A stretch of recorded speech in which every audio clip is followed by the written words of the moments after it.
Chapter 14. Samson went down to Timnah, and saw a woman in Timnah of the daughters of the Philistines.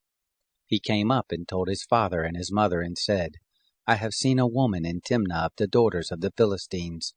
Now therefore get her for me as a wife.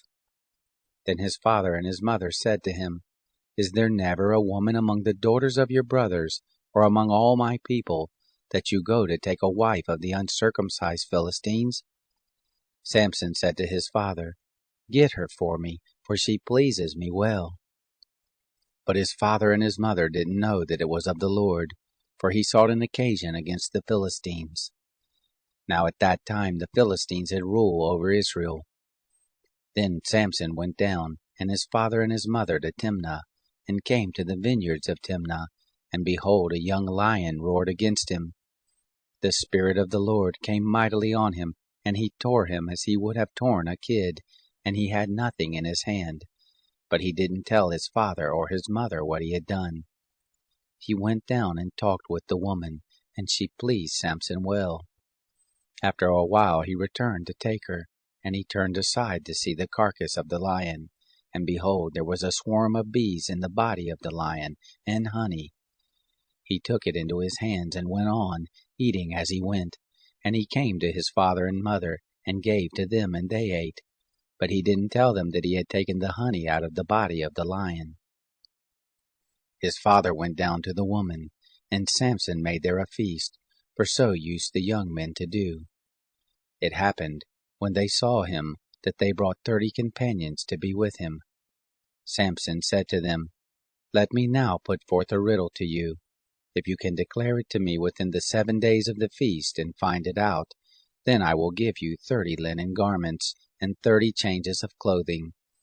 But if you can't declare it to me, then you shall give me 30 linen garments, and 30 changes of clothing. They said to him, Put forth your riddle, that we may hear it. He said to them, Out of the eater came forth food, out of the strong came forth sweetness. They couldn't in 3 days declare the riddle. It happened on the 7th day, that they said to Samson's wife, Entice your husband, that he may declare to us the riddle, lest we burn you and your father's house with fire. Have you called us to impoverish us? Is it not so? Samson's wife wept before him and said, You do but hate me, and don't love me. You have put forth a riddle to the children of my people, and haven't told it me. He said to her, Behold, I haven't told it to my father or mother, and shall I tell you? She wept before him the 7 days while their feast lasted, and it happened on the 7th day that he told her, because she pressed him sore, and she told the riddle to the children of her people.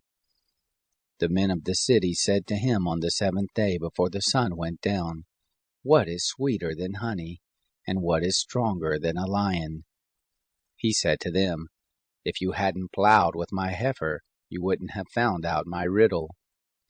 The Spirit of the Lord came mightily on him, and he went down to Ashkelon, and struck 30 men, and took their spoil, and gave the changes of clothing to those who declared the riddle. His anger was kindled, and he went up to his father's house. But Samson's wife was given to his companion, whom he had used as his friend.